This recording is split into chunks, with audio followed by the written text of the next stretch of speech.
Good morning, angels and all. It's the 1st of January 2026, and what I'm about to do is probably a very silly thing. See, last night I watched a video by an Australian guy. I think he was 26. He made his own video of his trip across the Camino, sort of journaling, if you like, in video, his mental, physical, emotional, spiritual progress, if you like. Anyway, it inspired me to do this, which is probably very silly because based on the Enneagram, I'm a 7. And us 7s are artistic people. We like to try many things. We're great starters, but we're not great finishers. And it's probably shows itself in the fact that when I was at school, I represented the school at more sports than anybody else. I was never the best. I tried tennis and played tennis for the school, and I've done it. So I'll go and try soccer. I played soccer. Then I played hockey. Then I did whatever. And the number 7s are great at starting things, but we don't feel the need to keep doing the same thing over and over and over and over. We like trying different things. So anyway, while I was watching this video, I thought, Philip, why don't you do this? Why don't you do a video every day over 2026 and just see how the year's gone?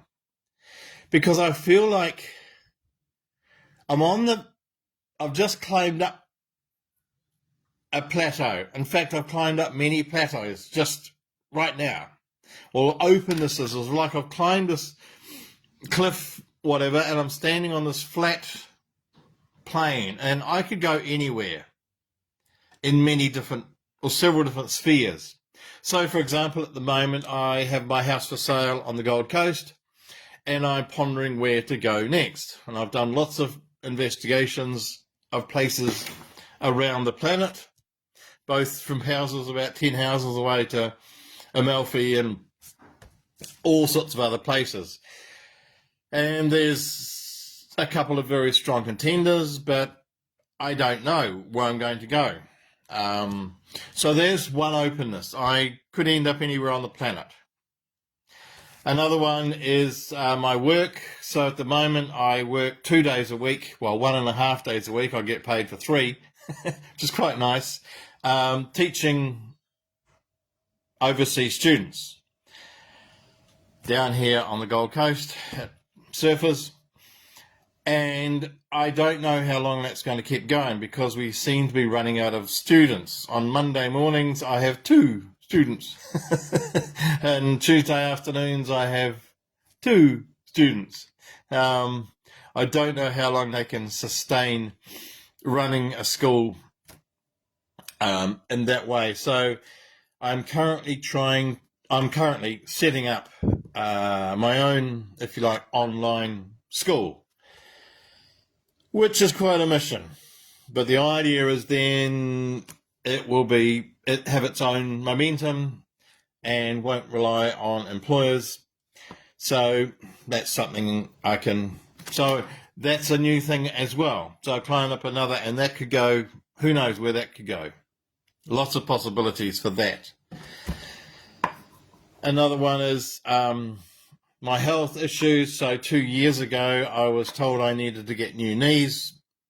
I knew this, but the medical system decided finally that I needed new knees because I had no cartilage and I had arthritis, and it was painful, and just standing and walking, painful. However, I thought I would try the natural way first.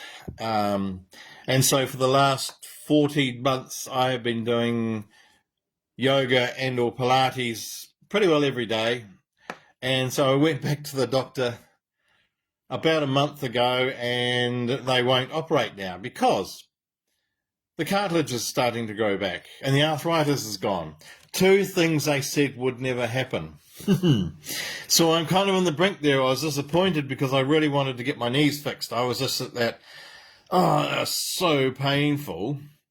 I just wanted a quick fix in that moment. But also was just like, I always had this belief that I could get them going again naturally. And I was sort of justified in my thoughts. Yes, you can grow your cartilage back. Yes, you can do all sorts of things. So who knows what's going to happen there. I would like to, get back to normal walking. And everyone says to me, oh, would you like to come for a lovely walk? There is no such thing as a lovely walk from my point of view. It always hurts. And anyway, I would like to go for a lovely walk one day. I'd like to go for lots of lovely walks. So that's the new whatever's going to happen there. I don't know what's going to happen. Relationships, I'm currently single. I would like to have somebody share the journey with me. I'm a very huggy person. I like touch, so it'd be nice to have someone to hold hands, to hug and share the journey.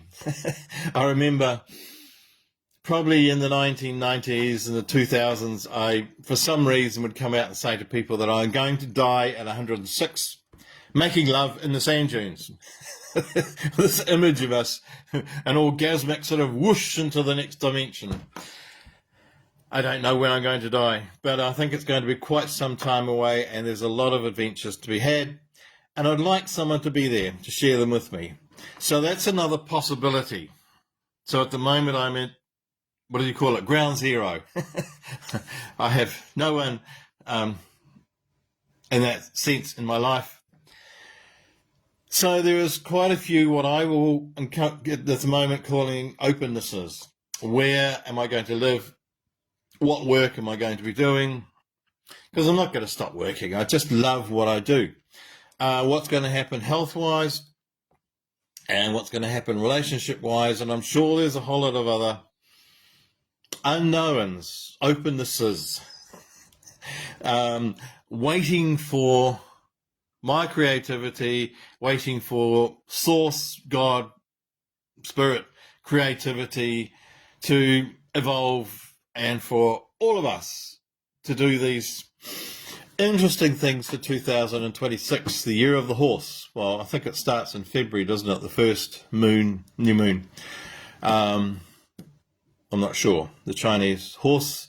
So I'm a snake, and I'm coming out of a snake year, so I've left lots of skin behind, let's say, and I'm now open to new possibilities on several plateaus. Is that the word?